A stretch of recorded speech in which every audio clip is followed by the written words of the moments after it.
9 de la noche con un minuto. ¿Cómo están? 27 grados de sensación térmica. Gracias por acompañarnos en Al Pie de la Letra a través de Noticias Paraguay.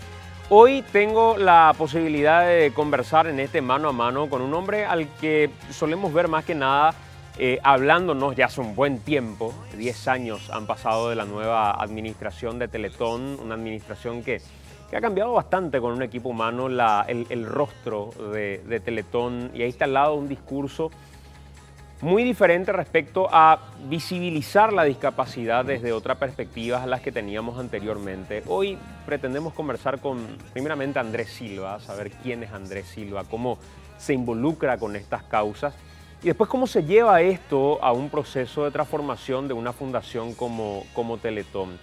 A un hombre que ya hemos escuchado varias veces, se ha dicho, no, este año ya va a ser candidato a presidente, él va a ser candidato a diputado, va a ser candidato a senador. Hoy continúa en la fundación y va encarando otro proceso de un nuevo año. Mi querido Andrés Silva, ¿cómo te va? ¿Cómo andás, Santi? Un gusto enorme estar acá. Sabes que te admiro, así que para mí es un privilegio poder compartir contigo este espacio y sobre todo con la audiencia. El aprecio es mutuo, Andrés. Yo voy a conocerlo, Andrés, mucho más en este trabajo con Teletón, y creo que el empezar a conocerlo desde otra perspectiva también es muy interesante, incluso para la gente que está viendo ahora, y estoy seguro que va a ser así. Pueden ustedes compartir con nosotros a través de las redes sociales ahora o en el momento que esto lo vayan a ver ya en las redes, en nuestras diferentes plataformas. Andrés, sin meternos todavía a hablar de Teletón propiamente, ¿quién es Andrés Silva? Porque la gente te asocia directamente con la fundación, con el director ejecutivo de la fundación, y parece que es todo lo que Andrés tiene como hoja de vida. Pero ¿quién es Andrés? ¿De dónde sale? ¿Qué estudió? ¿Dónde estudió? ¿Qué piensa? Vamos a hurgar un poquitito más en la cabeza de la fundación el día de hoy. Bueno, difícil la pregunta, no es tan sencillo de definirse, pero me considero una persona comprometida con el desarrollo social, comprometida con el desafío de generar mejores condiciones para que las personas que viven en situación de vulnerabilidad sobre todo puedan ejercer sus derechos, puedan participar activamente de todos los sectores de la sociedad. Entonces mi compromiso social viene ya de muy joven, cuando estaba en el colegio, en programas de voluntariado. Después trabajé en la Fundación Tierra Nuestra, haciendo programas de aprendizaje al aire libre, programas de concientización. Fui director de Juventud que se Mueve cuando tenía 22, 23 años. Durante 5 años, una experiencia que me marcó la vida. Me llevó a recorrer todo el país y a trabajar con jóvenes de todas las latitudes de la República y a conocer muchas de sus necesidades y desafíos. Trabajé también algo en el sector privado. Soy además papá de 3 hijos maravillosos: Paulina, que tiene 11, Alejo, que tiene 8, Ramiro, que tiene 2, y estoy casado con Victoria Holler desde hace 11 años, un poco más. Y me va a retar porque no estoy diciendo la el tiempo exacto. Y vengo de una familia que marcó, digamos, mi educación en valores, en este tipo de compromisos. Soy por un lado nieto de Julio César Chávez, un historiador, un reconocido historiador, y por otro lado de Fernando Silva, que fue capitán, héroe de la guerra del Chaco, que de alguna manera son como, además de mi papá y de mi mamá, 2 grandes referentes en mi vida, porque siempre estuvieron como que marcando ese compromiso hacia la sociedad y esa sensibilidad que es tan importante. ¿Y de dónde crees que nace ese nivel de involucramiento con causas sociales? Porque cuando se habla generalmente de activar en política, uno piensa que activar en política es eso que decía recién alguna gente en el discurso, es meterse a la política partidaria. Pero vos hablabas de Juventud que se Mueve, yo recuerdo hasta hoy las activaciones que realizaban, hablabas de Tierra Nuestra. ¿Cómo crees que nace ese involucramiento en causas sociales de tu parte? Yo creo que son múltiples factores siempre, pero principalmente porque es un tema que siempre estuvo en la conversación, en los círculos en los cuales participé. Siempre me sentía de alguna manera con una sensibilidad especial hacia la gente que sufre, hacia la gente que la pasa mal.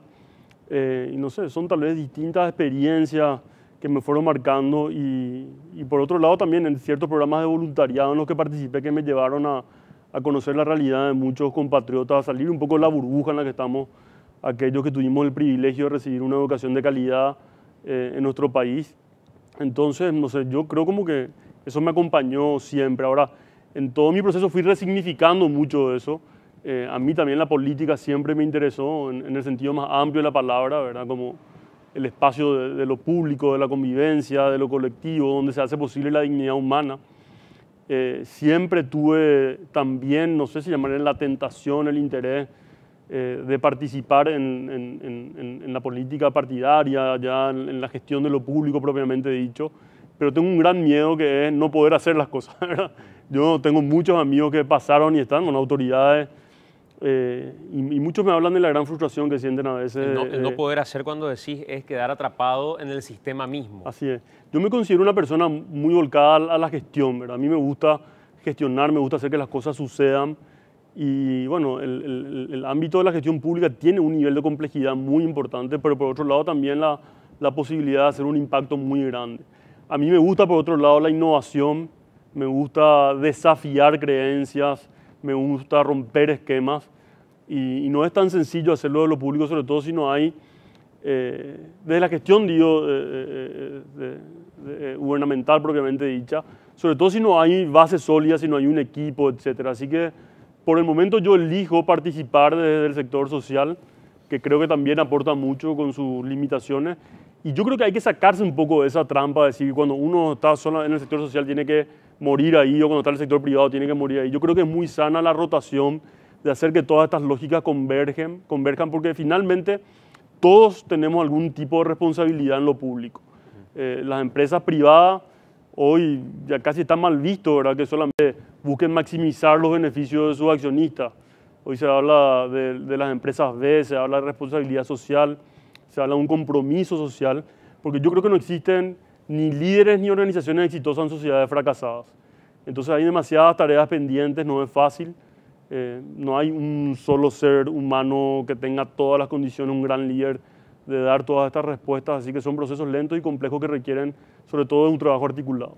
¿Y dónde descubriste, digamos, esa vocación? En la época de colegio, por ejemplo, ¿recordás que ya desarrollabas algún tipo de actividad? Sí. ¿Eras presidente del centro de estudiantes? Todo lo que te puedas imaginar. ¿Todo, sí? Todo, sí. Siempre me movilizó la inconformidad. Y sobre todo yo tengo un tema en particular con la injusticia. No sé por qué, debería hacer seguramente algunas horas de psicoanálisis. Pero tengo un tema como con la injusticia. A mí me indigna, me revela la injusticia y como te decía, la desigualdad y el sufrimiento. No sé, vos sabés que yo me suelo emocionar mucho, ¿verdad? Hay gente que me critica por eso, porque a veces me emociono con las historias de Teletón, con todo lo que veo, pero tiene que ver con eso, ¿verdad? Con que yo no me puedo quedar ajeno a eso. Yo no puedo, por ejemplo, hoy parar en una esquina, Santi, y no preguntarme qué estará pasando por los sentimientos, por la mente de un niño de pocos años que tiene que estar sobreviviendo en la selva urbana, ¿verdad? Ante la mirada indiferente de tanta gente. Aprendí con el tiempo también que no podemos hacernos cargo de o responsables de las necesidades de todo el mundo, que son temas de fondo y complejos, temas estructurales, pero hasta hoy yo no puedo recorrer un día la ciudad y no sentir esa indignación o esa rabia que a veces... O sea, ya no te resulta indiferente, digamos, el manejar y ver y no decir nada, o sea, No, para nada. Y lo mismo, después de 10 años en Teletón me sigo conmoviendo, en el mejor de los sentidos, con la historia de muchas familias, porque también sé el esfuerzo que hacen. Yo digo que a veces es casi heroico el trabajo de muchas familias, de muchas madres sobre todo, con niños con discapacidad, porque una cosa es lo que pasa dentro del centro de rehabilitación, otra cosa es lo que pasa en su comunidad, cuando tiene que a veces vender un chancho, una vaca, recorrer tantos kilómetros, tomarse no sé cuántos micros, soportar a veces la mirada discriminadora de la gente y no tener respuesta sobre todo, ¿verdad? Ese es como uno de los grandes aprendizajes de Teletón, ¿verdad? Solo contar algunas anécdotas de familias que realmente miran a su alrededor y no encuentran nada. Hace poco hablaba justamente del caso de una niña Luz, que vive solamente a 15 minutos del centro de Teletón de Coronel Oviedo. Y bueno, llegué un día a su casa, casi no tenía techo por una tormenta, una casa de madera con plástico y qué sé yo. Y la mamá ya dejaron de llevarla al centro de rehabilitación porque se le originó un problema en la columna de tantos años de tener que cargarla a su hija.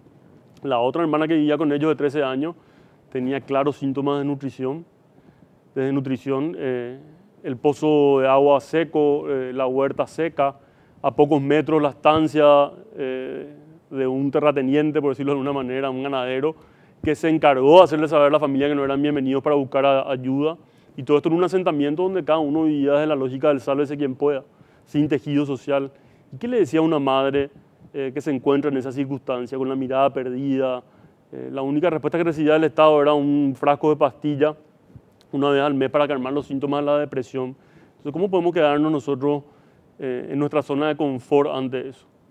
Y por otro lado, Santi, ahí es donde yo por lo menos cuestiono mucho este discurso de que el pobre es pobre porque quiere, de que si uno quiere va a salir adelante, si uno proyecta su interior, ver las cosas de manera positiva. El que no quiere trabajar nomás no que no trabaja. quiere trabajar nomás. Yo soy testigo del esfuerzo que hacen muchas familias que viven en situación de pobreza y que a pesar de todas las limitaciones que le ponemos como sociedad no pierden la esperanza y buscan salir adelante. Entonces ahí es donde entra la solidaridad también como una respuesta, que no es evidentemente la gran respuesta, pero también es necesaria en este tipo de procesos. Decías que lo que más te revela o más te conmueve es la injusticia. ¿Dónde identificás, y siempre hablando más allá de Teletón, dónde identificás en la sociedad los grandes actos de injusticia? Yo diría que en todos los aspectos, ¿verdad? Una sociedad como la nuestra, con tantas materias pendientes, el bajo nivel educativo es una injusticia. La falta de acceso a la salud es una injusticia que un niño con discapacidad hoy no sea admitido en el sistema educativo. Una injusticia no confiar en la justicia. Yo creo que estamos llenos y lo preocupante es que a veces como que aceptamos ya eso como parte del escenario en el que nos toca vivir. Entonces, no sé, a veces vivimos medio adormecidos y es importante sacudirnos un poco y por eso yo rescato tanto las historias de Teletón, porque las historias de Teletón nos ayudan a entender de que la injusticia, la pobreza, la desigualdad no son conceptos teóricos que manejan las ONG nomás, son experiencias humanas dolorosas, son vivencias, ¿verdad? No son cuestiones, porque nos llenamos la boca hablando de la exclusión, de la pobreza, de la discriminación, pero cuando uno entiende que esas son experiencias que tienen un impacto y que le pueden marcar la vida a una persona, entonces ahí tiene ya otra connotación y no podemos hacer la vista gorda. Creo que necesitamos como sociedad desarrollar la empatía y por eso es importante también la solidaridad, porque la solidaridad de alguna manera es comprometernos con el dolor ajeno. La solidaridad también es una manera de rebelarnos ante esta idea de, como te digo, del sálvese quien pueda, el egoísmo. Me quedaba pensando nomás cuando hablabas de injusticia en un episodio que es muy común en estos días, que tiene que ver con la historia de este hombre que recolectaba pilas. Y no me quedo con la sentencia propiamente, porque creo que finalmente, por lo menos mirando un poco el contenido, creo que la sentencia fue justa, está ajustada a derecho. Pero con lo que me quedo es por qué ese hecho es investigado, que puede ser muy chico respecto a los grandes niveles de deforestación que existen en nuestro país, o con los otros grandes delitos ambientales, o con los grandes niveles de corrupción, que hacen que en Paraguay no tengamos una condena ejemplar de corrupción siendo uno de los países más corruptos del mundo. Es un poco esa vara de decir, ¿por qué a este se le mide de esta forma y no nos miden a todos por igual, si es que fuéramos un país justo? Mira, yo te digo, en el caso de Teletón, la gente nos exige más nosotros que al Estado. Y yo creo que es porque tal vez se perdió luego esperanza o la esperanza en que las cosas puedan mejorar, ¿verdad? Y cuando una sociedad pierde la esperanza, ¿qué es lo que queda en el horizonte? Es preocupante. A mí a veces me preocupa, si bien también soy testigo de los altos niveles de solidaridad que a veces se pueden despertar en nuestra sociedad, yo creo que todavía tenemos una noción bastante pobre de lo que es el Estado, de lo que es la conciencia más colectiva, más ampliada, más sociocéntrica, que permite realmente comprometernos más allá de nuestros intereses particulares. Entonces, bueno, esto que estás mencionando es una de las tantas formas de injusticia que hay Y es importante que desarrollemos una mirada crítica y que podamos vencer ese no te metas que heredaron nuestros padres y que de alguna manera nosotros también eso permeó en nosotros, ¿verdad? Hasta hoy yo sigo escuchando familias que le dicen a su hijo no te metas, y eso es muy duro, ¿verdad? Porque generalmente no hacemos luna con flecha, el que no te metas finalmente es de alguna manera en gran parte el origen de muchos de los males que tenemos como país. Andrés, ¿qué crees que le mueve en el fondo de verdad a esa gente que sin conocer una obra solidaria de gran parte de la ciudadanía la termina criticando cada vez que se habla de Teletón? Y digo sin conocer porque me tocó en varias ocasiones el encontrar gente que criticaba a la que le invitaba personalmente a que vea la obra, a que vaya conmigo, que me acompañe, y ahí moría la charla. Ya no quería conocer de razones, no querían saber de nada. ¿Qué crees que nos mueve como sociedad para desconfiar de tanto? O sea que ese tal vez es uno de mis grandes aprendizajes, porque al principio yo me costaba entender y como que me molestaba. Pero después yo mismo de alguna manera fui dándome cuenta de que es natural que eso ocurra en un país como el nuestro. Nos cuesta confiar en las instituciones, nos cuesta confiar en los líderes, y eso no es gratuito, eso no es porque sí nomás, eso tiene que ver con tanta historia, ¿verdad? De temas pendientes, bueno, tantas desilusiones, ¿verdad? Y yo creo que tantos líderes que le dieron la espalda a la sociedad. Entonces, yo me pongo en el lugar de la gente que a veces, no sé si con mala intención o por desconocimiento, no critica, que si uno analiza la cantidad de mensajes que hay en torno a Teletón, son abrumadores los mensajes positivos. Bueno, sí hay un sector de la ciudadanía que critica y yo creo que tenemos que mirarle con empatía a esas personas. ¿Por qué lo hace? Porque le cuesta confiar, le cuesta recuperar la fe. Y en muchas ocasiones, y esta es un poco la trampa de la desconfianza y el egoísmo, no se imaginan que otro pueda hacer desinteresadamente algo. Porque ellos mismos no son capaces de vivir eso, ¿verdad? Como te digo, de la falta de empatía. Entonces, una frase que a mí también, ¿verdad?, me moviliza bastante. Sí, es cierto, Teletón desarrolló 4 centros de rehabilitación, hacen un muy buen servicio, pero seguro que si están ahí por algo, ese algo a ver atrás, es terrible porque uno que está adentro y está tal vez mal de que yo lo diga, ¿verdad? Nosotros sabemos cómo se cuida cada centavo, sabemos cuáles son las políticas que tenemos internas de transparencia, sabemos el nivel de honestidad con el que administramos una fundación desde hace 10 años. Y bueno, sí, a veces nos toca, pero como te digo, de este lugar, ¿verdad? Yo me pongo en los zapatos de la gente a la que le cuesta confiar. Pero también otro aprendizaje, Santi, es que la mayoría de la gente que se anima a conversar y se da la oportunidad de ir a conocer después, se arrepiente. Tenemos muchísimos casos, ¿verdad?, que vos conocés de gente que nos criticaba y después se acercó y se quedó con la boca abierta de la calidad de los servicios, del compromiso que hay. Pero de nada sirve que yo diga esto, digamos, los hechos yo creo que hablan más que las palabras.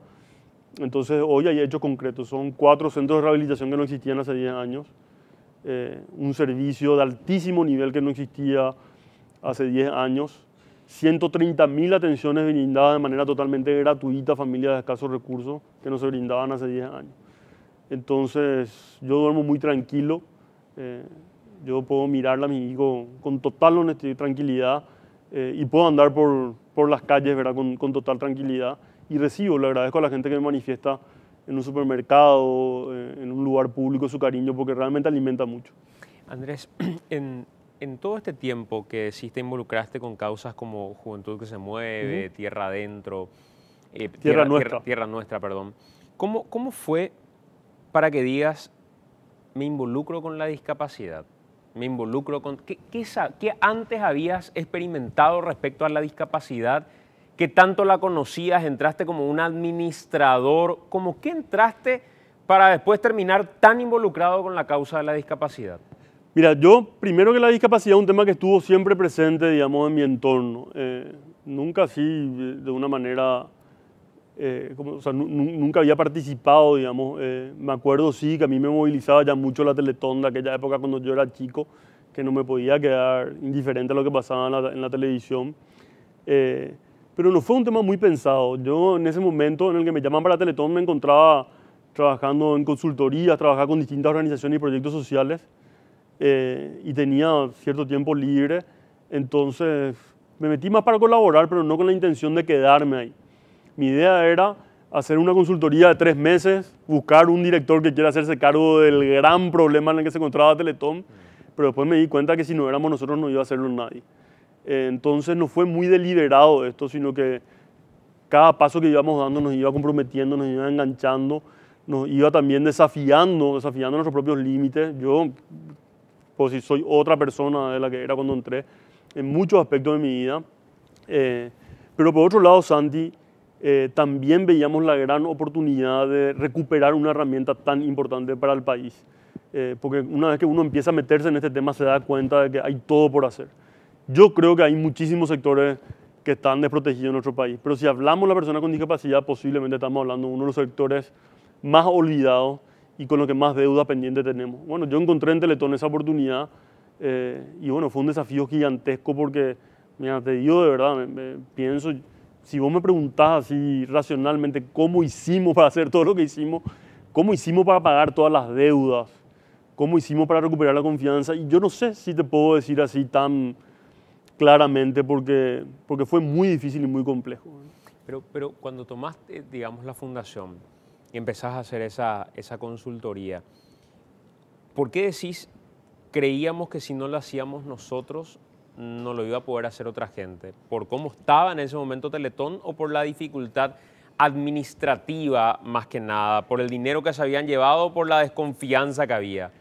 Yo creo que por la desconfianza que había. Mira, si hay un mensaje que recibimos en esos primeros 2 años era no se va a poder. Todo el mundo nos decía no se va a poder. No se va a poder tal cosa, no se va a poder tal cosa, no se va a poder tal cosa, no se va a poder reflotar Teletón. Nadie va a creer, nadie va a confiar. Los canales no se van a meter, los conductores no van a creer, las empresas no van a. Pero eso era categórico, Santi. Y a mí también eso me movilizaba, era como que un combustible que hacía que vaya saliendo lo mejor de mí mismo. Y después yo me di cuenta también que ese es un patrón que se repite cuando llega la discapacidad a una familia. Lo primero que recibe un padre cuando le dan la noticia es tu hijo no va a poder tal cosa. Tu hijo no va a poder vivir, y hoy son personas que están trabajando. Tu hijo no va a poder caminar, hoy corren. Tu hijo no va a poder tal cosa. Y sí, hay uno que no pueden tal cosa, pero pueden otras. Entonces ese mensaje es terrible. A mí también, así como la injusticia ¿cómo se dice? Me indigna este tema de ¿quiénes somos nosotros para determinar si otro va a poder o no va a poder algo? Por suerte nosotros en Teletón pudimos demostrar que sí se podía, pero para eso teníamos principios muy claros. El primer principio claro, Santi, es que Teletón es una herramienta de la ciudadanía, no de un grupo de personas. Entonces yo no me siento dueño de Teletón. Los miembros del directorio de Teletón no se sienten dueños, al contrario, se sienten responsables de administrar y de honrar la confianza de la ciudadanía. Así nos sentimos nosotros. Entonces cuando uno administra un bien que no es de uno y que es tan sensible y tan delicado, el compromiso es mucho mayor y los estándares éticos son mucho mayores. Entonces tenemos mucho cuidado siempre en todo, qué sé yo te suelo contar, ¿verdad? No podemos comprar un foco de la empresa del presidente de Teletón. No podemos contratar parientes. Tenemos aunque auditoría. Se tenga mejor precio por ser el presidente de la fundación. Así mismo, a no ser que donen, ¿verdad? A no ser que donen. Y son pequeños detalles. Otra cosa, a vos te tocó y ¿verdad? Nosotros no podemos incidir en la lista de espera. Yo, que soy el director de Teletón, yo recibí llamados de ministros, diputados, senadores, periodistas pidiéndome favores para ayudarle, ¿viste? Ayudarle a fulanito de tal que me llamó. Y la gente se enoja. Y no es que no queremos ayudar, sino que si llegó número 5 a la lista de espera y no tiene una urgencia médica, tiene que ser número 5. No puede él tener mayor derecho que el que llegó número 1. Entonces son cuestiones que casi conforman una contracultura en nuestro país, Sandy, porque la gente, todos estamos acostumbrados a acceder por el camino más fácil. A llamarle al amigo. Así es, pero así también familias que me pidieron esos favores me dicen, bueno, ahora puedo confiar en Teletón porque sé que nadie tiene la posibilidad de incidir en un tema así tan delicado. Entonces todos esos principios que de alguna manera los establecimos al inicio de este trabajo hace 10 años, hoy me doy cuenta que fueron los pilares más sólidos sobre los cuales teníamos que construir, porque la tranquilidad que tenemos, Sandy, de verdad te digo, la tranquilidad que tenemos yo creo que es impagable, ¿verdad? Porque nos sentimos realmente, más allá de la responsabilidad, el desafío, el cansancio, porque esto también cansa mucho, nos sentimos muy tranquilos y sabemos que estamos todos los días tratando de dar lo mejor, más allá de nuestras limitaciones y nuestros errores que seguramente también tenemos. En términos generales, cuando empiezan a dar los primeros pasos, ¿cómo se va construyendo esa confianza? ¿Quiénes fueron los primeros convocados, digamos? Vos hablabas de conductores, por ejemplo. Sí. Vamos a 10 años atrás. ¿Cómo era ese momento de empezar a convocar gente y decirles, queremos reencauzar la fundación? Mira, fuimos hablando a través de amigos comunes, ¿verdad? Me acuerdo que una de las primeras personas con las que hablé fue Menchi Barrio Canal. Le invité a tomar un café y Menchi miraba con muchísimas dudas este tema, ¿verdad? Ella siempre me dijo que ella confiaba en mí porque tenía referencias, pero que le costaba mucho volver a creer en Teletón. Y yo realmente le reconozco mucho a Menchi, a todos los que se metieron desde el primer momento, a todos, ¿verdad? Porque ese fue el salto más difícil. Salir, Santi, a dar la cara durante 27 horas en la televisión, para que la gente vuelva a confiar en una institución que estaba desprestigiada, que estaba casi muerta. Entonces yo suelo decir que era casi una mala palabra en el Paraguay. Yo creo que fue un acto de tremenda valentía. Yo me acuerdo bien en la primera Teletón que hubo un momento a eso de las 8 de la noche antes de terminar, no sabíamos por dónde nos estábamos metiendo, ¿verdad? Que nos encontramos en un camerino desesperado porque aparte llovía torrencialmente, no estábamos recibiendo las donaciones. Y nos miramos con Mario y con Menchi y la pregunta fue, ¿qué estamos? ¿Puedo decir una mala? ¿Qué carajo estamos haciendo acá? Yo en algún momento pensé, no sé, en salir corriendo. Me acuerdo que me caía al piso de la desesperación porque son situaciones extremadamente difíciles, desafiantes. Y no se estaba llegando. Sí, pero aparte con el tema del cansancio, de no dormir, de encontrarte en una situación de la cual hay poca referencia, no sé, hacer un programa 27 horas para recaudar en ese momento 4.000 millones de guaraníes es una locura. A nosotros nos sugerían, solo contar la anécdota, que los otros teletones nos decían no, como máximo 2.000 millones de guaraníes, que eran $500.000 en esa época, pero como máximo. Y 5 minutos antes de arrancar la primera Teletón del 2008, don Francisco en el escenario me pregunta, vení Andrés, me dice, ¿cuánto es $1 millón? 4.000 millones. La meta tiene que ser 4.000 millones, me dijo. Porque si llegamos hasta acá tiene que ser... Espera, en ese momento... Yo me emociono con esta cosa, ¿eh? En ese momento. En ese momento. Si llegamos hasta acá, me decía don Francisco, tiene que ser para algo grande. Y decidimos con la gente de ahí de Interbanco, me acuerdo en ese momento, Claudio Yamaguti, Pedro Beising, el presidente de la fundación, y yo, bueno, ya estamos acá, vamos a jugarnos por 4.000 millones de guaraníes. Pero imagínate la inconsciencia que teníamos. Entonces nos lanzamos y después nos llegaba la plata, nos llegaba la plata, nos llegaba la plata, no sabíamos más qué hacer, a quién pedir ayuda. En un momento dado dijimos ya, o sea, tenemos que prepararnos para la catástrofe y si esa meta no cumplíamos la primera ya no iba a poder reflotarse Teletón. O sea, imagínate, era como que la única oportunidad que teníamos para nacer de nuevo. Y bueno, increíblemente, no sé cómo hicimos y llegamos a los 4.300 millones de guaraníes. Así que fíjate el olfato de don Francisco, pero sobre todo fíjate también cómo él supo captar en ese momento que si teníamos que jugarnos por esto tenía que ser al todo o nada.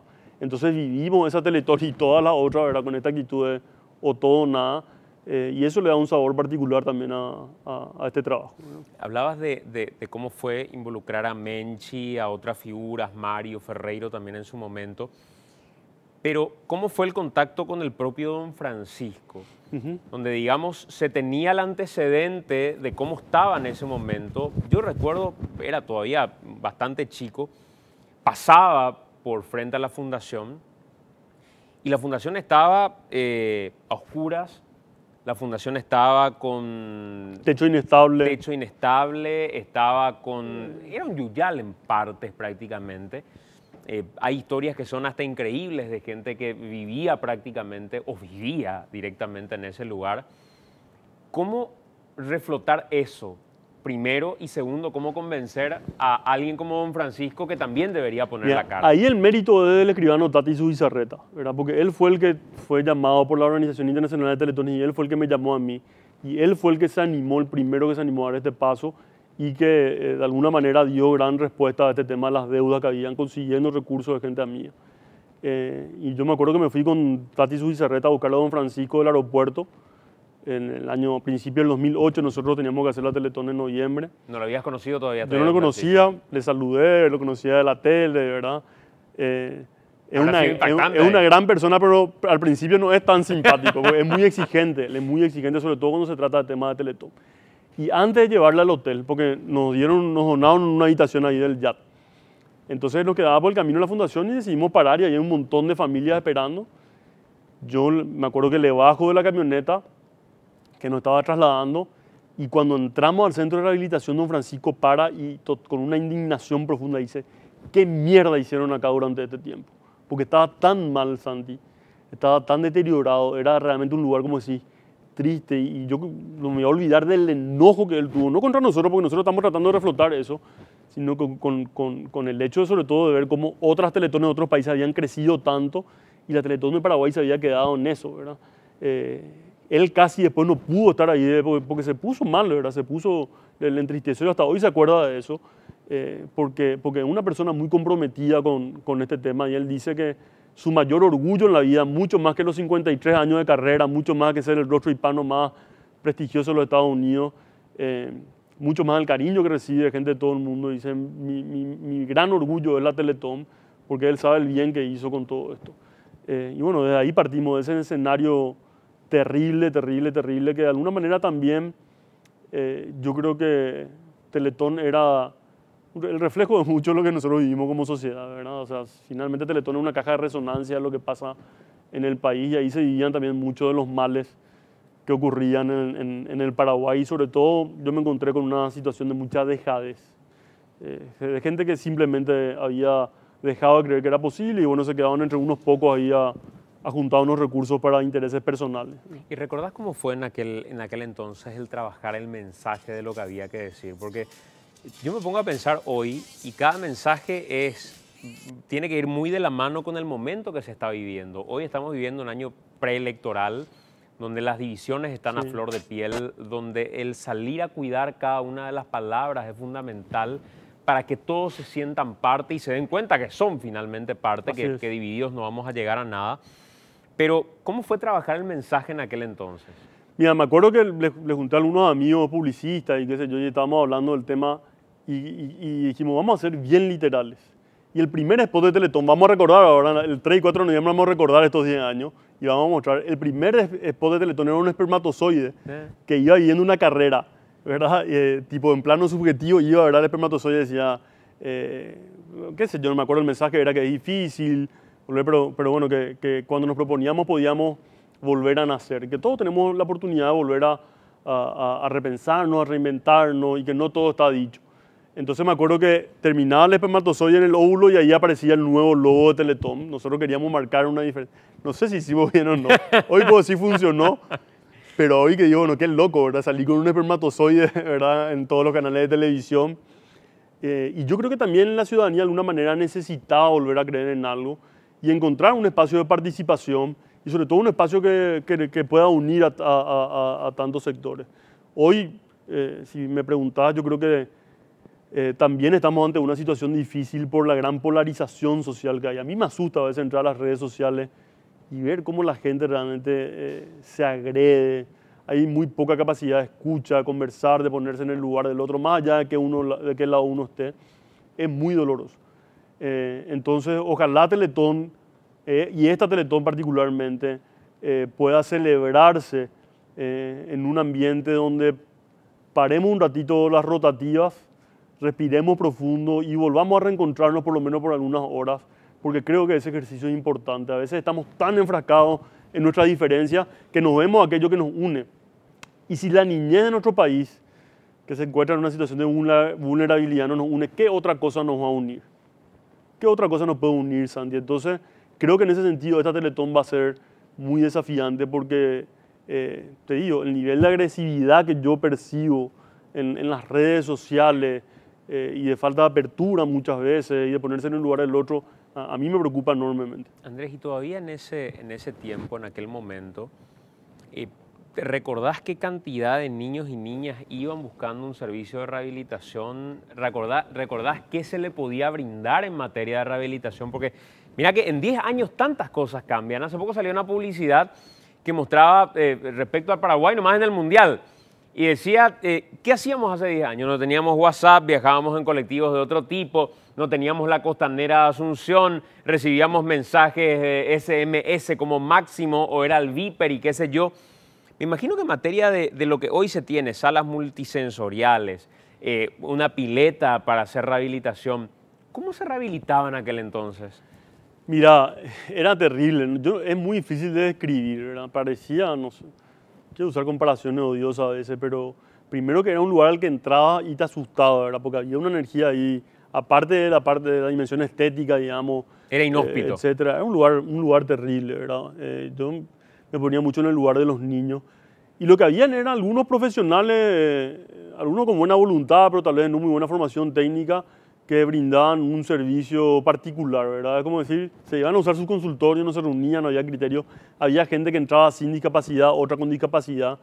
Pero yo no me iba a olvidar, Santi, el rostro de un papá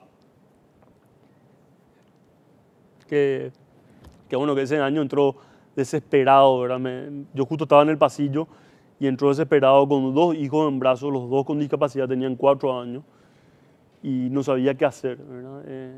Entró, digamos, pidiendo casi auxilio. Sus hijos tenían un autismo severo, además de otras cuestiones. Y yo no me iba a olvidar porque era un padre joven que él buscaba a alguien que le escuche, que le pueda guiar. Y ahí apenas podíamos nosotros pagar la luz, el agua, el teléfono. Yo suelo contar, pero esto es literal, no había ni papel higiénico en el baño. No había aire acondicionado. Los muebles estaban en mal estado, todo, ¿verdad? Si bien su bizarreta, le quedaron su bizarreta, arregló un poco, pintó y lo puso de manera más digna, era terrible. Entonces, partir de esa situación en lo que somos, oye, no sé.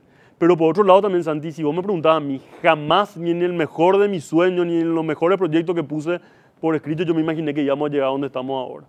Hoy, o sea, yo me siento plenamente orgulloso, sobre todo del equipo humano que está en Teletón, porque reúne 2 dimensiones que son fundamentales. Por un lado, una alta capacidad técnica y por otro lado, un compromiso humano que yo no vi en otra institución, ¿verdad? No digo que no haya, pero es increíble, Santi, el compromiso de la gente que trabaja, los 200 colaboradores de Teletón.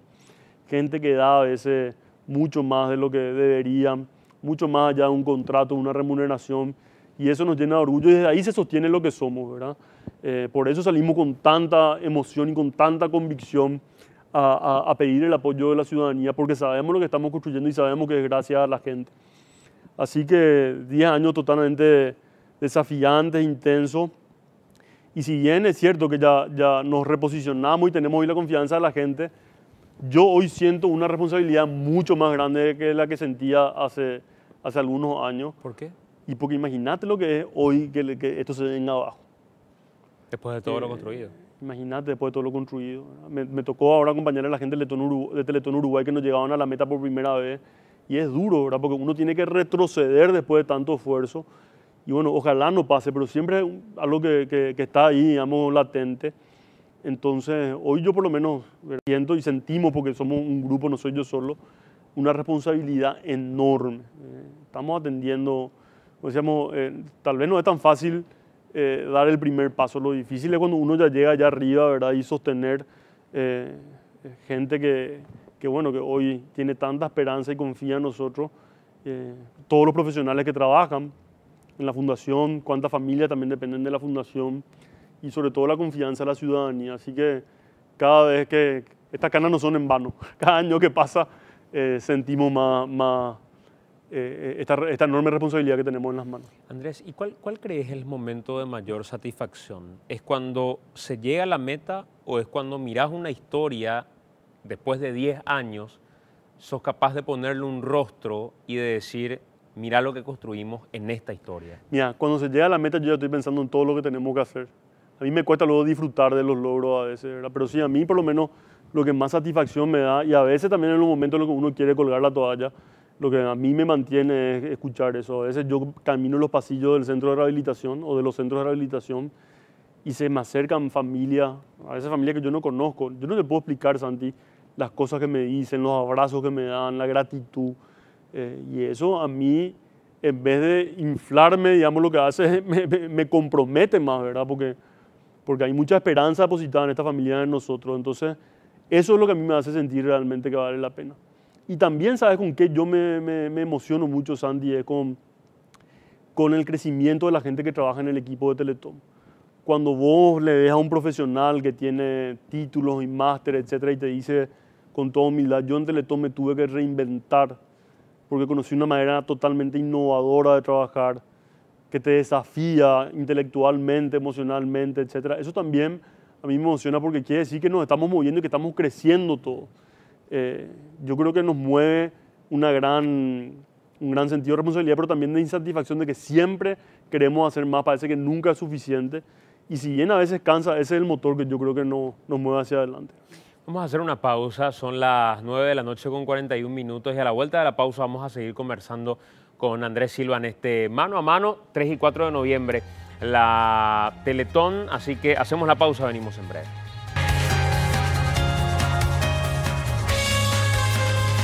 Estamos de vuelta a 21 con 45, 27 grados de temperatura en vivo con Andrés Silva, el director ejecutivo de la Fundación Teletón. Andrés, te preguntaba hace rato lo de ponerle rostro a las historias, ¿verdad? Y una cosa es mirar Teletón desde el número y otra cosa es mirar Teletón desde las obras y otra cosa es mirar Teletón desde el impacto que tuvo en la gente. ¿Tienen ustedes algún tipo de registro de aquellas primeras historias, de aquellas personas que fueron parte de esas primeras Teletones hace 10 años? ¿Qué pasó con ellas? ¿Cuál fue el impacto que tuvo la rehabilitación en sus vidas? Sí, tenemos, y esta Teletón se va a tratar de eso. Vamos a ver muchas historias de este proceso, ¿verdad? Cómo niños que entraron hace 7, 8, 9 años, hoy ya son jóvenes, adolescentes, muchos de ellos hoy están o trabajando o estudiando en la universidad, muchos que fueron dados de alta. Es impresionante. Y a veces uno tiene que ir a la historia, al registro documental para darse cuenta de ese proceso, porque es impresionante realmente. Familias que de repente entraban con sueños que parecían imposibles. Uno de los casos, Milagros López, y escucharle a su papá hoy que está... El sueño de su papá era hace, no sé, 7 años, que es poder bailar el vals alguna vez con su hija que no caminaba, y hoy están a poco tiempo de bailar el vals. Y cosas de ese tipo, sí. Yo creo que la gente con esta historia va a entender la dimensión de esta obra y todo el esfuerzo que implica, no solamente de parte de Teletón, sino que de parte de las familias que tienen que sostener este proceso de rehabilitación y de participación, y eso requiere una energía muy grande, ¿no? ¿Sentís que se cambió también el enfoque de la sociedad o la manera de ver a la discapacidad propiamente? Porque una cosa es la rehabilitación para uno y otra cosa es el rehabilitarnos como sociedad y entender la discapacidad desde una perspectiva diferente. Mira, sería injusto si digo que no, porque queda muchísimo por hacer, pero sí hay avances significativos. Hace poco estuvimos viendo justamente en Villarrica un grupo que nació como voluntariado de Teletón y se llama Voluntariado Ovaí. Lograron el primer curso inclusivo, lograron poner rampas en todas las veredas de la ciudad, en el acceso a empresas privadas, a entes públicos. Vemos que se está ganando terreno en derribar barreras que excluyen a las personas con discapacidad del sistema educativo. Vemos como muchas empresas que son parte de Teletón empezaron a trabajar en el tema de inclusión laboral, transformaron sus sucursales para hacerlas accesibles. Yo creo que hay una mirada mucho más crítica. Hoy, Santi, vos no te imaginás, por ejemplo, no sé, a un ministro diciendo que las personas con discapacidad son una gran desgracia humana.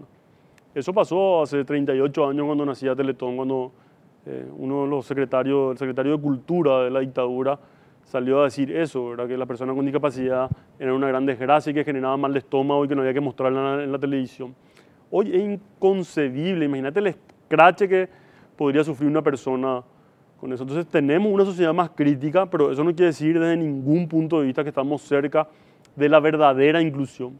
Hay muchas cosas que tenemos que resignificar culturalmente. Nos cuesta hablar de diversidad, nos cuesta repensarnos, nos cuesta a veces. Yo veo todavía que hay familias de repente que le ven a una persona con discapacidad como una maldición o como una bendición en el otro extremo, y no como una persona, ¿verdad? Que finalmente es eso, una persona. La discapacidad es una de las maneras en las que se manifiesta la condición humana. Entonces queda mucho por delante, pero pero somos optimistas, ¿verdad? No podemos perder esa esperanza. ¿Qué implica en general la inclusión? O sea, cuando hablas de todavía tenemos desafíos, cuando se habla de la sociedad inclusiva, ¿qué implica eso? Porque muchos asocian directo con la rehabilitación y con entender que son parte, pero no integradas de la sociedad. Claro, la rehabilitación nace como un proceso de normalización. Básicamente bajo la creencia, o no, hay personas normales y otras que no. Entonces la rehabilitación tiene que ayudarle a las personas que no son normales a acercarse lo más posible a la normalidad. Eso es lo que se llama la integración. Entonces, desde ese paradigma, todo el esfuerzo Santi estaba basado en la persona con discapacidad. O sea, soy yo el que tengo que hacer el esfuerzo para poder integrarme a la sociedad y la sociedad hace concesiones. La inclusión cambia totalmente estas creencias. La inclusión lo que plantea es que ninguna persona tiene que pasar por ningún proceso de normalización, ni mucho menos, porque somos diferentes y eso es parte de nuestra humanidad, nuestra condición como especie humana. Entonces, la inclusión plantea que el sistema sea el que cambie para poder incluir a todos. Como pensamos desde una perspectiva de la accesibilidad universal y con todo lo que implica derribar cualquier barrera que impida la participación de un ciudadano. Entonces, hoy la persona tiene derechos por el solo hecho de ser persona, no por el hecho de que haya pasado por un proceso de rehabilitación. Ese es el gran cambio de paradigma que se da a partir del año 2006 con la Convención de los Derechos de la Persona con Discapacidad, que nosotros suscribimos como Teletón. Por eso, Santi, nuestro gran desafío no es solamente hacer que Teletón siga creciendo, sino que cómo desarrollamos políticas públicas para que el Estado, que es el garante de derechos, pueda dar respuesta. Teletón no se queda en la rehabilitación, Teletón no se queda en una mirada biomédica. Teletón en Paraguay tiene una mirada basada en el enfoque de derechos y basada en la inclusión. Y nosotros, además de todo el trabajo que hacemos, trabajamos en el proceso de incidencia en políticas públicas. Estamos presentes en todas las mesas donde se debaten cuestiones relacionadas a los derechos de la niñez. Trabajamos en la ley de educación inclusiva y buscamos que el sector público haga su parte. Trabajamos con la CODENI, Secretaría de la Niñez, Ministerio de Salud, Ministerio de Educación, Hospital Acostañú, municipios, gobernaciones, etcétera, porque por ahí va a pasar la gran transformación a futuro. Andrés, en algún momento, creo que lo habíamos charlado, lo habíamos conversado, empezamos a hablar de qué es lo que atiende básicamente Teletón, qué tipo de discapacidad, porque el no conocer qué tipo de discapacidades son las que califican dentro de los criterios de la fundación, hace que caigamos en aquello de no le aceptaron en la fundación. Le dejaron fuera de la fundación. Hablaste recién de un padre de chicos con autismo, por ejemplo. En muchos casos me llegó gente que me decía, mi hijo tiene autismo y no me dan la posibilidad de entrar a la fundación. O ya tiene 19 años y le cierran las puertas y no le permiten entrar.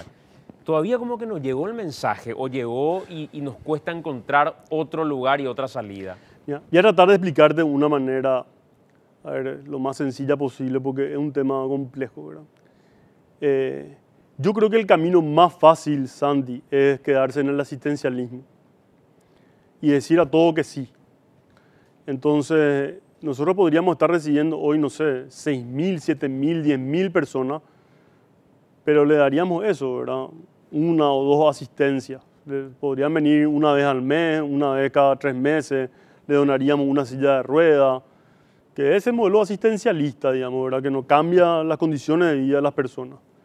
Entonces, cuando los recursos son limitados y cuando uno es responsable con lo que hace, no hay nada más importante que aprender a decir que no.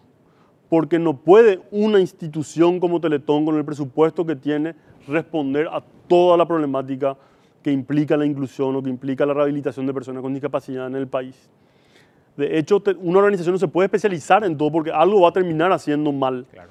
Entonces, Teletón en Paraguay opta por trabajar con personas de 0 a 18 años, primero porque es la franja etaria donde más impacto tiene la rehabilitación y por otro lado porque hay muchísima necesidad. Pero además, porque decidimos especializarnos en un servicio de rehabilitación a personas con discapacidad neuromusculoesquelética.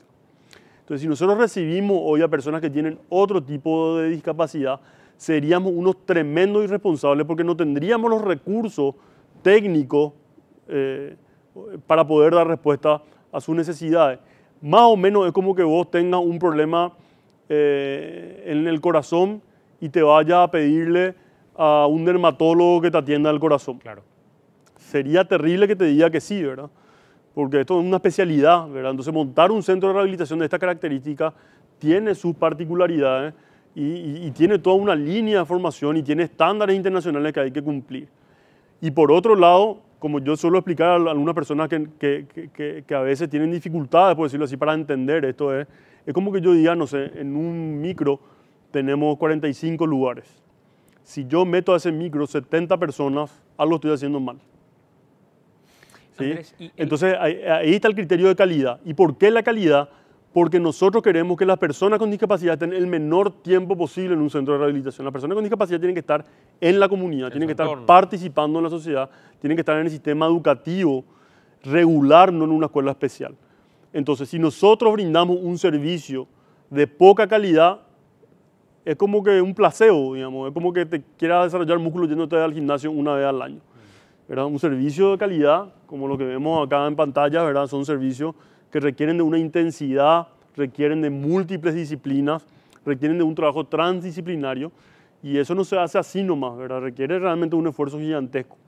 Andrés, ¿y qué pasa con aquellos jóvenes ya que empezaron el tratamiento a los 17 años, ponele, y todavía les queda un largo trecho de rehabilitación, pero ya sobrepasan la edad máxima en Teletón? Y ahí antes a un punto previo. ¿Qué pasa con una persona que no tiene una discapacidad, una necesidad a la que Teletón pueda dar respuesta? No es que nosotros le decimos arreglate. Nosotros hacemos todo un trabajo para derivarle a una institución pública o privada que le pueda dar respuesta. Y hasta ahí no paramos. Entonces eso también es importante saber, no es que nosotros nos hacemos los desentendidos. No, acá no entran y váyanse. Si una persona tiene 17, 18 años y participó de un proceso de rehabilitación de Teletón, quiere decir que al salir de Teletón ya tiene objetivos cumplidos y puede participar de otras, tiene, digamos, una alta inclusión, no una alta médica nomás. Pero por otro lado también lo que hacemos es derivarle a otros servicios, porque no somos la única organización del país, hay muchas otras que pueden dar respuesta y que están especializadas en otro tipo de temas. No son las mismas necesidades de una persona de 18 años que de un niño de 5 años. Tienen otros desafíos, tienen otros anhelos y hay que saber acompañar ese tipo de procesos. Yo, Sandy, recibí pedido, me acuerdo una vez, no voy a decir dónde, pero se me acercan un grupo de personas a meter presión porque el papá de una persona tenía que hacer una operación de $40.000 a corazón abierto y nos exigía que Teletón le paguemos. Ese señor no tenía discapacidad, pero nosotros éramos los malos que no queríamos pagarle $40.000 para operarse del corazón. O sea, si yo, primero lo que no puedo, pero si yo tuviese la autonomía de decir si puedo firmar un cheque de $40.000 para darle a una persona para que se opere el corazón, estaría estafándole a la gente que confía en Teletón y está donando para rehabilitación. No es que yo puedo hacer con eso lo que quiero.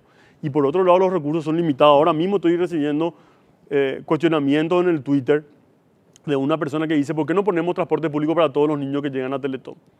Si nosotros tuviésemos que poner transporte, no transporte público, digo transporte para trasladar a personas de 17 departamentos a 4 centros de rehabilitación, imagínate lo que implicaría eso en términos de presupuesto. Cada móvil, chofer, seguro, combustible. Entonces, si optamos por ese camino, tendríamos un solo centro de rehabilitación y no 4. Porque el presupuesto se iría solamente a transportar gente. Entonces, ahí es donde tenemos que pensar sistémicamente. Teletón no es el Estado. Existe algo que se llama transporte público. ¿Por qué no peleamos por buscar realmente un transporte, un servicio de calidad? Esos son los desafíos que tenemos. No que Teletón resuelva todo su presupuesto porque es inviable. Entonces yo le digo a la persona que está ahí planteando, bueno, ¿por qué no le exigimos el transporte público? Teletón le pide apoyo a las gobernaciones, a las municipalidades y también a muchas líneas de transporte que no le cobran a las familias para poder acceder al centro de rehabilitación. Pero no tenemos nosotros un presupuesto como para poder dar respuesta a algo que es tan costoso como trasladar a gente de tantos puntos del país. Sería inviable. ¿Crees que existiría en algún momento algún escenario, país, que permita que no se necesite de una fundación como Teletón? No. Teletón hay en Estados Unidos, hay en Suiza, hay en Francia, hay en Italia. O sea, los países más desarrollados tienen Teletón. Tal vez no haciendo servicios de rehabilitación, tal vez haciendo investigación. Por eso Teletón tiene que ir evolucionando en la medida que la sociedad vaya evolucionando. Pero las ONG, las fundaciones siempre van a ser necesarias porque los desafíos que tenemos como humanidad son tan complejos que el Estado no se pueden resolver solamente. Entonces ahí está el trabajo articulado y la sostenibilidad pasa por eso, por el sector social, por el sector público y también hoy se ve, digamos, que las empresas privadas, más allá del lucro, tienen que perseguir cada vez más un beneficio social, ¿verdad? ¿Y hay alguna forma, crees, Andrés, que desde el sector público se pueda responder a lo mismo que hoy presenta Teletón como centro de rehabilitación, como posibilidades de rehabilitación, que podamos tener, como tenemos el hospital de trauma, y donde tenemos a un doctor Filártiga que se la sabe toda respecto a su hospital?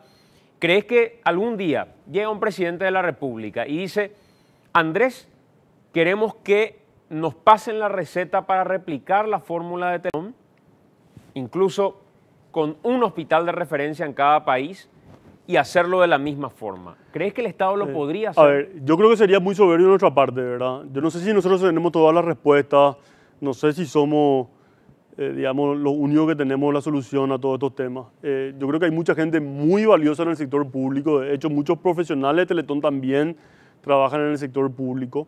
Ahora se necesita una voluntad política muy fuerte y generalmente la discapacidad es uno de los grandes temas postergados. Hay tanta necesidad en nuestro país, ¿verdad? Que yo no sé si el Estado puede ser de la noche a la mañana eficiente en todos los temas. Ahora, si nosotros hacemos ese esfuerzo, por ejemplo, con la unidad de salud familiar, nosotros capacitamos la unidad de salud familiar, tenemos un trabajo precioso que hacemos con la gente del Ministerio de Educación, con el tema de educación inclusiva, hacemos foros internacionales, traemos los mejores expertos del mundo, compartimos eso con el sector público. Entonces es una cuestión, como te digo, de articulación, ¿verdad? Teletón no se puede concebir como una isla.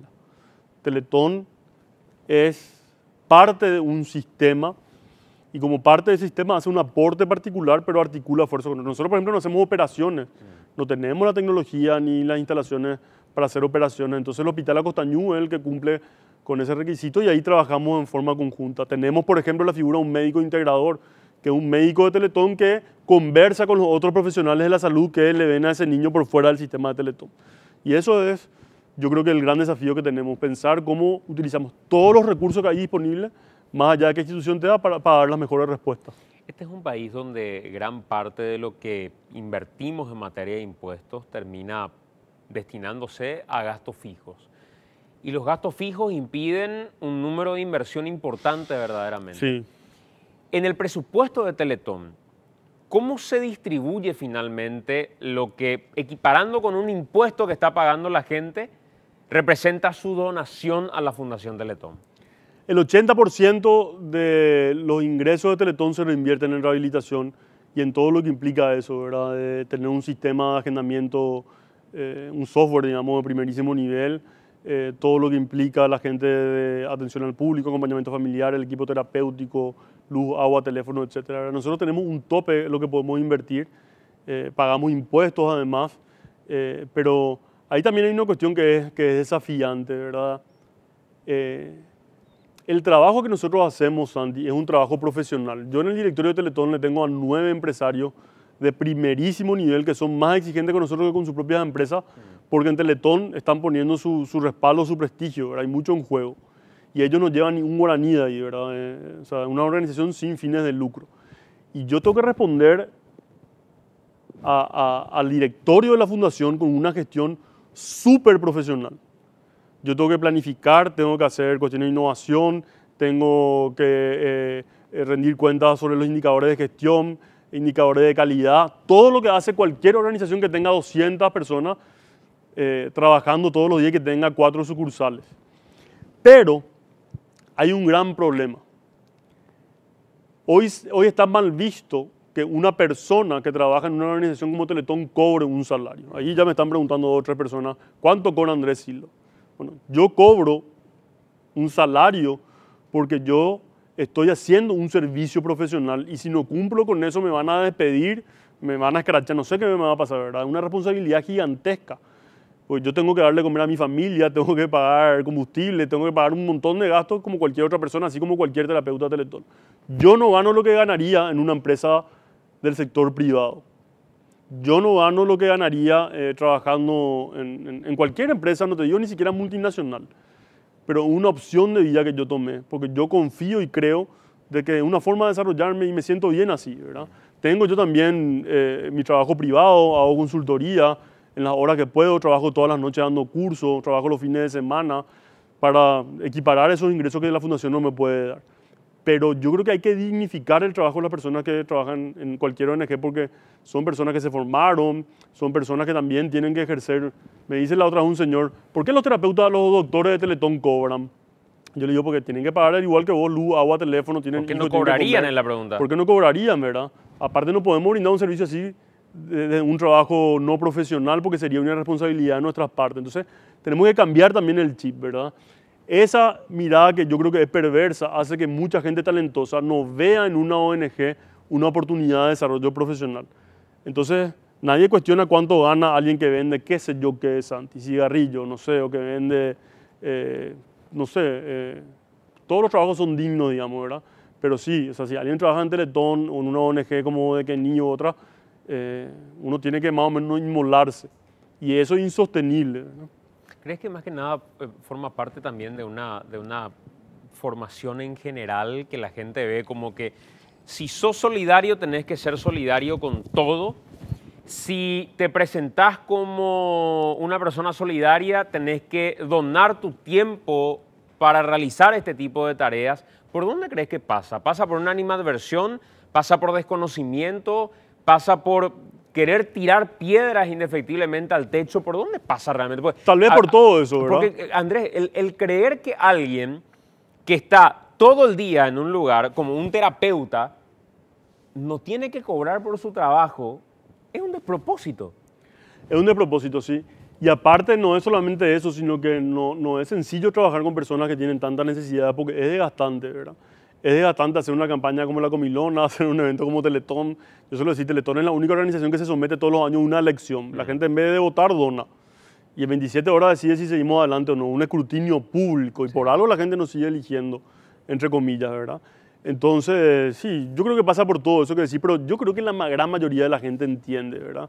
Entiende que no se puede. O en todo caso, yo le digo, si alguien tiene una mejor fórmula, estamos abiertos para escuchar, ¿verdad? Yo también en algún momento de mi vida quisiera también embarcarme en otros proyectos, etcétera, más allá del gran compromiso y responsabilidad que tengo, y eso es legítimo, ¿verdad? Ahora, Teletón me moviliza hasta la última fibra por todo lo que implica, por todo lo que logramos hacer, y bueno, somos un grupo de personas, de miles de personas, yo diría, ¿verdad? Tenemos más de 35.000 voluntarios, un apoyo muy contundente por parte de la ciudadanía, que yo creo que estamos dispuestos a hacer muchas cosas para que esta institución siga adelante. Estemos o no cobrando por ese servicio, digamos, ¿verdad? Y del total de lo que recauda Teletón, digamos, ¿cómo finalmente distribuye lo que termina captando en cada maratón? Porque ese número que vemos ahí arriba es el número que se genera para sostener todo un año la fundación. Así es. ¿O tiene otros ingresos que le permiten decir, no, eso es parte nomás de lo que vamos a invertir durante 2 meses, 4 meses? Mira, nosotros ahora vamos a llegar a la siguiente Teletón arañando las paredes, pidiendo ayuda, digamos, para poder cubrir los gastos que tenemos, ¿verdad? Nosotros invertimos el 100% de lo recaudado más para poder llegar al año siguiente y dar respuesta a todas las familias. Entonces, hoy Teletón tiene una especie de déficit, digamos, que tiene que ver cómo cubre, y para eso tenemos que seguir creciendo. Entonces, por un lado está la Comilona, que da unos 1.000 millones de guaraníes, el evento Teletón unos 16.000 millones de guaraníes, presupuesto general de gasto de la Nación 360 millones de guaraníes aproximadamente, e Itaipú que destina fondos para sostener solamente el centro de Mingaguazú. El resto de los centros tenemos que sostener nosotros. Así que es monedas más, monedas menos, estamos en 19.000, casi 20.000 millones de guaraníes el presupuesto anual. De eso, como te decía, el 84% ahí vemos se invierte en rehabilitación. El 84% de lo que nosotros recibimos se invierte directamente en rehabilitación y eso se utiliza para el mantenimiento y funcionamiento operativo de los centros de rehabilitación. Claro, una el cosa 10% en campañas de difusión y en organizar los eventos que tenemos que organizar, que no es nada. A mí, algunos amigos empresarios me dicen, no entiendo cómo hacen lo que hacen con ese 10%. Y por otro lado, impuestos que implican más o menos el 6%, porque para Teletón el IVA es un costo directo, nosotros no podemos deducir el IVA. Y Andrés, lo que paga Teletón en impuestos, ¿cuánto más o menos representa? Y el año pasado habrán sido 1.200, 1.300 millones de guaraníes. Versus lo que recibe, digamos, del presupuesto general de gastos de la nación, que son unos 300 millones. 360, sí, 300 millones de guaraníes más o menos. Así es. Pero bueno, son las reglas de juego, ¿verdad? Claro, claro, por supuesto. Son las reglas de juego y nosotros tenemos que cumplir y bueno, y hoy estamos pagando impuestos y bueno, forma parte también de nuestro aporte al Estado paraguayo. Cuando hablamos de servicio de rehabilitación que presta Teletón, ¿se acaba en la atención que recibe el niño o la niña en la fundación o necesariamente eso hay que llevar a la casa, las condiciones de las casas? Veía hace rato ahí voluntarios que estaban trabajando, por ejemplo, realizando algunas obras en la casa. ¿Qué es eso? Mira, el niño, si vos ves las horas a la semana de un niño, los 7 días de la semana, las horas que pasa en un centro de rehabilitación son mínimas. Pasa más tiempo en su casa, en su familia, en su comunidad, ojalá en algunos casos poco, pero en algunos casos en la escuela. Entonces nosotros tenemos que ver mucho más allá de las paredes del centro de rehabilitación.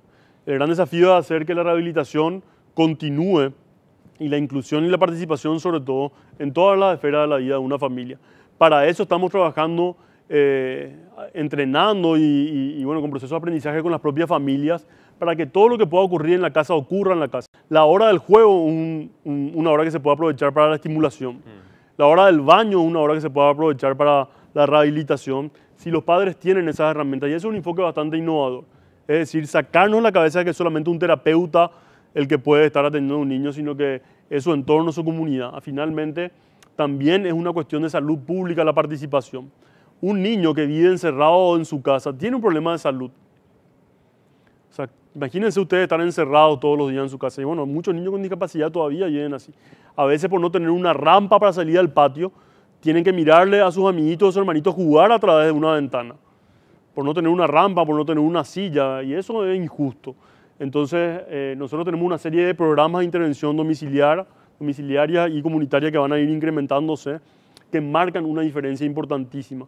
Cuando Teletón llega a una casa, construye una rampa, cuando hace adaptaciones en los mobiliarios de la familia, cuando, por ejemplo, construye una barra de apoyo para que ese adolescente pueda bañarse solo, imagínate, sin que entre su mamá a tener que bañarle a su papá, un espacio de intimidad. Esos son grandes logros que a veces no se ven y que no pasan en las 4 paredes de un centro de rehabilitación. Eso pasa mucho más allá y implica un esfuerzo grande, ¿no? Vamos a hacer una pausa. A la vuelta de la pausa seguimos conversando con Andrés Silva en este mano a mano de cara a lo que va a ser la próxima Teletón. Ya venimos. Bueno, últimos minutos en este mano a mano con Andrés Silva, el director ejecutivo de la Fundación Teletón. Nos informan de una gran tormenta en este momento en Ñembucú. Vamos a tratar de tener un poco más detalles en los próximos minutos también. Andrés, para esta maratón en particular, ¿cuáles son los desafíos que se tienen? Me preguntaban el otro día cuál era la meta para este año, para esta maratón, y cuál va a ser la complejidad de esta maratón a diferencia de otras. Bueno, varias cosas. La meta es de 15.600 millones de guaraníes, pero tenemos que superar los 16.000 para mantener los servicios que hoy está brindando la Fundación Teletón. Si nosotros crecemos en recaudación, también podemos crecer en servicios, pero simplemente para sostener lo que está, necesitamos reunir por lo menos unos 16.000 millones de guaraníes aproximadamente. Yo creo que... Entonces, ¿por qué la meta es 15.600 y no...? Porque eso fue como el año pasado cerramos el tablero de recaudación y hay una regla que siempre hay que recaudar un poquito más de lo del año pasado. Una cuestión, digamos... Lo otro que es muy difícil contar toda la plata en esas 27 horas porque hay miles y millones de guaraníes que vienen en alcancías y eso tiene que retirar Prosegur, lleva al banco, el banco tiene que contar moneda por moneda y después nos dan una certificación que eso es lo que ingresa al famoso tablero. O sea, todo lo que pasa por atrás es gigantesco, ¿verdad? No es que uno deposita una moneda y eso inmediatamente salta al tablero, claro, sino que se tiene que transportar físicamente esa moneda.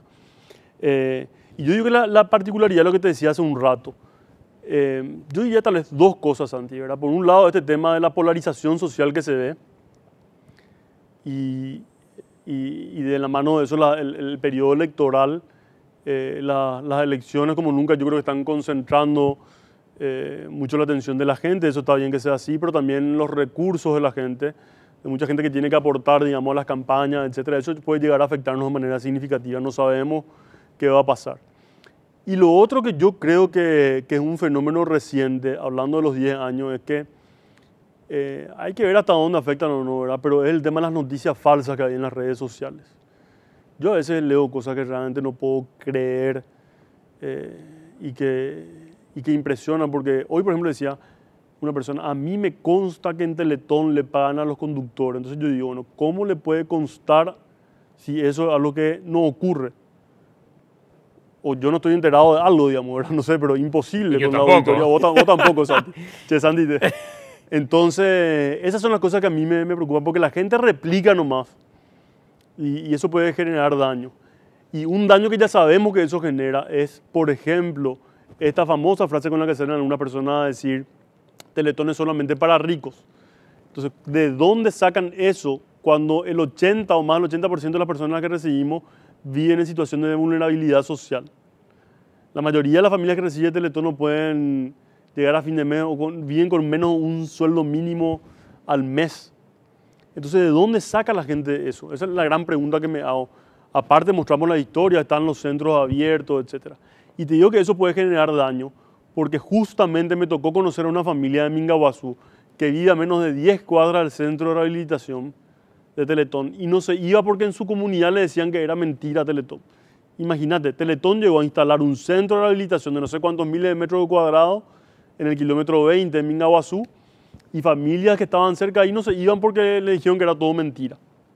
Entonces eso es lo que logran a veces los mensajes malintencionados de gente que yo no sé de dónde realmente sacan, ¿verdad?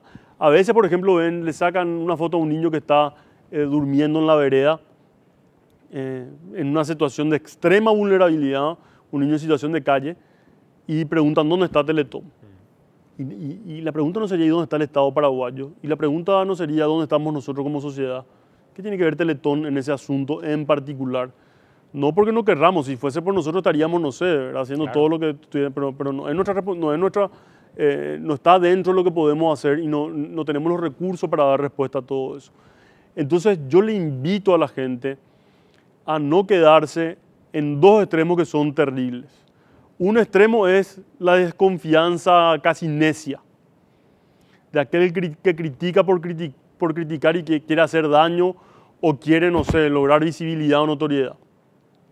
Y lo otro es ser tremendamente confianzudos. Ninguno de estos extremos es sano. Nosotros hablamos por eso de un concepto que es la confianza informada. En otras palabras, yo le invito a la gente a que antes de donar a Teletón se informe, acceda a www.teleton.org.py, vea los informes de la auditoría, pueda ver los balances, ver los números, acercarse a cualquiera de los centros de rehabilitación que están abiertos desde las 8 de la mañana hasta las 6 de la tarde en los distintos puntos del país. Con gusto le vamos a recibir, le vamos a atender. Con gusto le vamos a hacer un recorrido, le vamos a aclarar las preguntas, pero nos encanta eso porque justamente es el mejor ejercicio que podemos hacer para rendir cuentas. Pero antes de utilizar el arma del teclado, entender de que esas cuestiones falsas pueden hacer un tremendo daño. Entonces vimos que hay un incremento, es un fenómeno mundial. En Estados Unidos se dice que las elecciones se definieron a partir de la noticia falsa, ¿verdad? Y lo otro es que si leemos una noticia falsa de alguna persona, tratemos nosotros, una noticia, digamos, sobre Teletón negativa, tratemos de informarnos a ver si realmente es o no es así. Entonces ahí necesitamos también ir madurando como sociedad, ir creciendo, porque está bien ser crítico, lo que está mal es querer hacer un daño sin fundamento alguno, ¿verdad? Andrés, y respecto a las elecciones propiamente que se van a desarrollar, ¿vos crees que esa polarización que vive la sociedad podría eventualmente afectar de algún modo a Teletón o es una oportunidad para decir, esta es una causa que nos une y nos unió siempre? Las dos cosas. Va a depender mucho también del mensaje que nosotros como fundación podamos dar y va a depender mucho del estado de ánimo de la gente, ¿verdad? Yo creo que a la gente también le cansa, ¿verdad?, tanta agresividad. Cuesta hoy abrir las redes sociales y desayunarse eso, ¿verdad? Vos también, Sandy, sabes, no te estoy contando nada nuevo. A mí me tocó en estos días incluso ver gente que está pidiendo echarle a algunos conductores de Teletón porque promueven el aborto, gente que nunca dijo una palabra sobre el aborto, Entonces hay que tener mucha prudencia, hay que tener cuidado, ¿verdad? Porque la gente sale nomás con conclusiones que no sé, por eso te digo, no sé de dónde sacan. Está bien manifestarse, está bien opinar y está bien denunciar, pero como reitero, hacerlo de manera responsable. Y bueno, y las elecciones sí obviamente concentran la energía y la atención de los medios de comunicación, de los ciudadanos. Y como te digo, eso no está mal, está bien que así sea, pero ojalá, Santi, eso no nos afecte, porque a veces también la gente de tanta polarización que hay busca de alguna manera no estar cerca de otros y Teletón necesita de todo, sin distinciones. ¿Cómo se involucra el Estado en este tipo de cosas? ¿O se parte de la base de que el Estado haga lo suyo, nosotros? ¿Se puede convivir con el Estado? Claro que sí, es una obligación que tenemos, ¿verdad? Ética, moral, técnica, de todo punto de vista. ¿Y hay convivencia hoy con el Estado? Claro, nosotros trabajamos muy de cerca con la mayoría de las instituciones del Estado que están abocadas a este tema, o que de alguna manera rozan este tema. Con algunas instituciones tenemos, digamos, más cercanía que con otras, pero sin la participación del Estado esto es inconcebible. No hay forma de hacer rehabilitación, inclusión sin la participación del Estado. Por eso cuando dicen Teletón quiere suplantar el rol del Estado, no hay nada más lejano que eso a la realidad, porque nosotros como nadie sabemos. Pero bueno, ¿qué es lo que pasa ahí, Santi? Piensen un poco en un niño con discapacidad en su comunidad y piensen ahora a dónde llegan los programas del Estado. Entonces, generalmente el programa como el vaso de leche, muchos llegan a lugares donde no están los niños con discapacidad. Porque la escuela hoy no es inclusiva. Estamos en ese proceso. Entonces, organizaciones como Teletón son la primera red que tienen muchas personas con discapacidad para desde ahí, la pregunta es, ¿quién le está mirando a esos niños? Y generalmente nadie. No tienen redes de soporte. Entonces ahí están organizaciones como Teletón y muchas otras que trabajan comunitariamente para que esos niños accedan a un servicio. ¿Cómo funciona? Si nosotros vemos, por ejemplo, que un niño tiene un derecho vulnerado, derecho a la identidad, no tiene su cédula de identidad, ¿quién tiene que hacer la cédula de identidad de ese niño? Teletón no, el Estado. Entonces ahí es donde nosotros accedemos al garante de derecho para que dé esa respuesta. Si vemos una situación de violencia intrafamiliar o una situación, no sé, de vulnerabilidad desde el punto de vista alimenticio, etcétera, no es que Teletón da toda esa respuesta, Teletón articula esos esfuerzos con el Estado.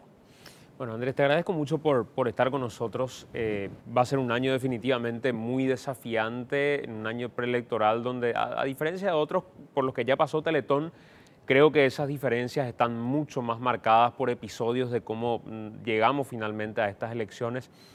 Pero creo que esos desafíos nos reinventaron de algún modo y capaz no sea la excepción. Así que el mayor de los éxitos, el 3 y 4 de noviembre. ¿Cuántas horas en total? No sé por qué vos me decís éxito a mí si estamos juntos en esto, Santi, ¿verdad? Con la gente, con todo, ¿verdad? ¿Cuántas horas en total? El éxito de todo, 27, 28 horas aproximadamente. El año pasado fueron 28 más. Horas. Fueron 28, un poco más. Tuvimos que ya estaba un poco después de las 2 de la madrugada por lo difícil que era y ojalá este año podamos llegar antes. No sé, siempre un gran misterio eso. ¿Recién desde que arranca la Teletón se pueden hacer donaciones? No, ya se pueden hacer unos días antes. La cuenta del Banco Itaú está habilitada todo el año, así que hay algunas personas que se acercan a donar. Pero sí, Sandy, bueno, te agradezco yo por el espacio y yo quiero tal vez un mensaje final, decirle a la gente dos cosas, ¿verdad? Que si bien es cierto que pudimos lograr muchas cosas, lo que queda por delante es muchísimo más. Y yo creo que esta Teletón va a realmente ponernos a prueba en relación a esto, ¿verdad? A nuestro propio poder de soñar más amplio, de apuntar a un horizonte mucho más desafiante, ¿verdad? Que nos permita pensar en los próximos 10 años, ¿verdad? Y decirle a la gente que muchas veces le van a decir no podés, muchas veces te van a decir que no podés soñar, que no podés pelear por tus sueños, de que va a ser inviable. Pero Teletón es una prueba de que las cosas se pueden cuando nos unimos, cuando dejamos de lado la indiferencia y cuando nos decidimos a salir de esa zona de confort y dejamos de mirar nuestro ombligo para comprometernos con el otro. Así que más allá de todos los resultados edilicios y qué sé yo de Teletón yo creo que es un símbolo hoy en el país, que tenemos que cuidar entre todos. Nosotros somos administradores circunstanciales de esto, vendrán otros a futuro, pero lo que no puede caer es la participación de la ciudadanía, así que les invito a todos a hacerlo desde la confianza informada, infórmense para participar, sigan exigiéndonos, pero también sigan apoyándonos. Necesitamos en este momento unirnos, este es el momento de demostrar de qué estamos hechos realmente como sociedad y bueno, y una vez más de acompañar mano a mano a estos niños, de la mano a estos niños, en cada paso que van dando para poder realmente estar incluidos en la sociedad. Gracias, Andrés. Gracias, Santi. Hacemos la última pausa. Ya venimos.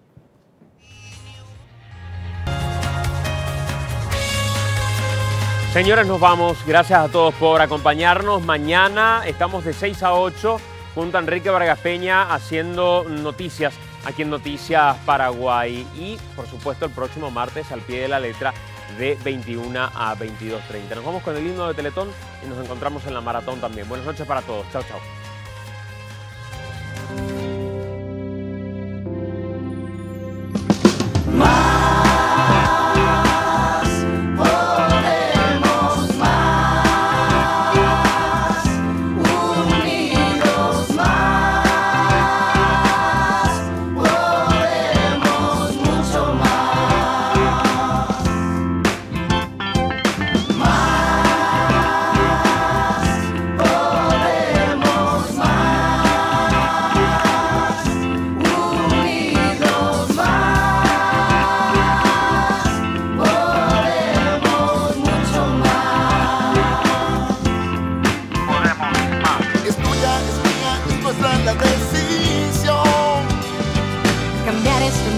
Depende de mí, de vos. Unidos lo hicimos, podemos, lo vamos a hacer. Es el amor al poder lo que cambia todo. Es el poder del amor y sus derivados. Gratitud, actitud, solidaridad, paz, pasión, amor, bondad, amistad. Generosidad y cuidado mutuo. Eso es paciencia, alegría, belleza, valentía, fidelidad. Unidad porque unidos podemos más. Es tuya, es mía, es nuestra la decisión. Cambiar ese mundo depende de mí y de vos. Unidos lo hicimos, podemos, lo vamos a hacer. Más.